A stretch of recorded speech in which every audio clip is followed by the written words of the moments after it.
Metro ప్రయాణికుల నెత్తిన L&T ధరల భారం వేసిందని చెప్పొచ్చు. గతంలో ఏదైతే కనిష్ట ఛార్జీ 10 రూపాయలు ఉందో దాన్ని 12 రూపాయలు చేస్తూ, గరిష్ట ఛార్జీ 65 రూపాయలు ఉందో దాన్ని 75 రూపాయలు చేస్తూ నిర్ణయం తీసుకుంది.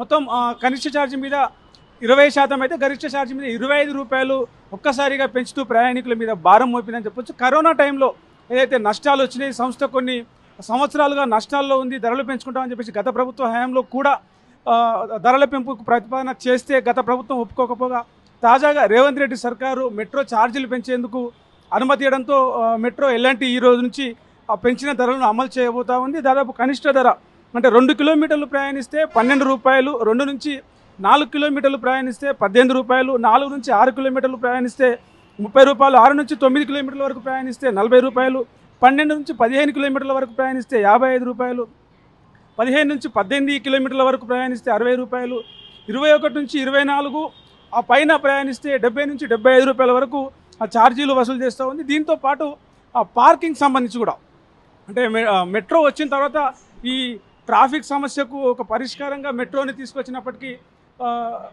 మెట్రో వరకు తమ సొంత వాహనాల్లో వచ్చి అక్కడ మెట్రో ఏర్పాటు చేసినటువంటి పార్కింగ్లో బండి పెట్టి వాళ్ళు మెట్రో ఎక్కి వెళ్ళిపోతున్న సందర్భంలో పార్కింగ్ మీద కూడా అధిక ధరలు అంటే గంటకి ఇంత అని చెప్పేసి వసూలు చేస్తున్నటువంటి పరిస్థితి. అంటే ఎలాంటి సదుపాయాలు లేకుండా అంటే ఓపెన్ ప్లేస్లో పెట్టడం వల్ల ప్రయాణికులకు సంబంధించి వాళ్ళ వాహనాలు కూడా పాడవుతున్నాయి ఎండకు వానకు అని చెప్పేసి కూడా కొంతమంది ఆవేదన వ్యక్తం చేస్తూ ఉన్నారు. దీనికి సంబంధించి ఇప్పటికే పెరిగిన ఛార్జీలు ఈ రోజు నుంచి అమల్లోకి వస్తున్నాయి. కొంతమంది ప్రయాణికులు అసహనం వ్యక్తం చేస్తూ ఉన్నారు.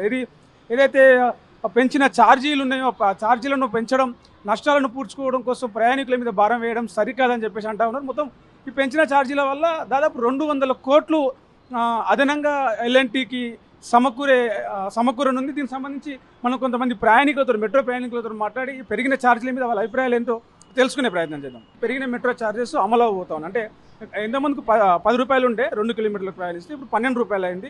గరిష్టంగా 65 నుంచి 75 అయింది. మీరు ఏమంటారు పెరిగిన మెట్రో ఛార్జీలను? సామాన్య ప్రజలకి భారము. ఇప్పుడు అందరూ మెట్రో ఎందుకు ట్రావెల్ చేస్తారు? తక్కువ రేట్ అని ట్రావెల్ చేస్తారు. ఇప్పుడు ఇట్లా పెంచడం వల్ల సామాన్య ప్రజలకి చాలా ఇబ్బంది అవుతుంది. అది కూడా గవర్నమెంట్ దృష్టికి తీసుకెళ్ళాలా. వాళ్ళు కూడా దీని గురించి స్పందించి ఏదైనా ఒక స్టెప్ తీసుకుంటే బాగుంటుంది. అదే వాళ్ళే గవర్నమెంట్ పెంచింది కాబట్టి వాళ్ళు దాని గురించి ఆలోచించాలి కదా. 10 రూపాయలు అంటే ఇట్స్ నాట్ స్మాల్ మనీ కదా. ఇట్స్ యూజ్ అంటే మీరు ఎక్కడి నుంచి ఎక్కడికి ట్రావెల్ చేస్తూ ఉంటారు? రెగ్యులర్గా మెట్రో వెళ్తుంటారు? కాదు, నేను ఈవెన్ రెగ్యులర్ కాకుండా కూడా ఆ బాధ అనేది నాకు కూడా ఉంది. ఇప్పుడు నా దగ్గర వేరే వాళ్ళు కూడా బాధ ఉంటుంది కదా. అది నేను చాలా rare metro station sometimes travel చేస్తుంటాను కానీ ప్రతి సామాన్య మానవుని గురించి ఆలోచించాలి కదా. మెట్రో ఛార్జెస్ పెంచడం వల్ల సామాన్య ప్రజలపైన అదనపు భారం పడుతూ ఉన్నది. ఈ నిర్ణయాన్ని రాష్ట్ర ప్రభుత్వం పునఃసమీక్షించి వెంటనే ఎల్ఎన్టీతో చర్చలు జరిపి ఈ నిర్ణయాన్ని వెనక్కి తీసుకొని ఈ ఛార్జీల భారాన్ని సామాన్య ప్రజలపైన ఉపసంహరించుకోవాలని మేము కోరుతా ఉన్నాం. నాగోల్ నుంచి చివరి స్టేషన్ అయినటువంటి రాయదుర్గం వరకు ప్రయాణించాలంటే ఇంతకు ముందుకు ఇక్కడ నుంచి అక్కడి వరకు 60 ఉన్నది, ఇప్పుడు 75 కావడం వల్ల ప్రజలపైన ఈజీ ట్రావెలింగ్ అనుకున్నటువంటి ఈ ప్రయాణం పైన 15 రూపాయల అదనపు అంటే రానుపోను 30 రూపాయలు.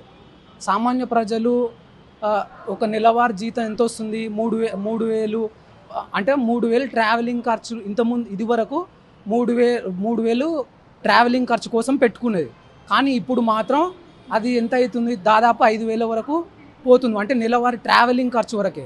ప్రపంచంలో ఏ మూల ఏ క్షణం ఏం జరుగుతుందో వేగంగా తెలుసుకోవడానికి తొలి వెలుగు వాట్సాప్ ఛానల్ని ఫాలో చేయండి.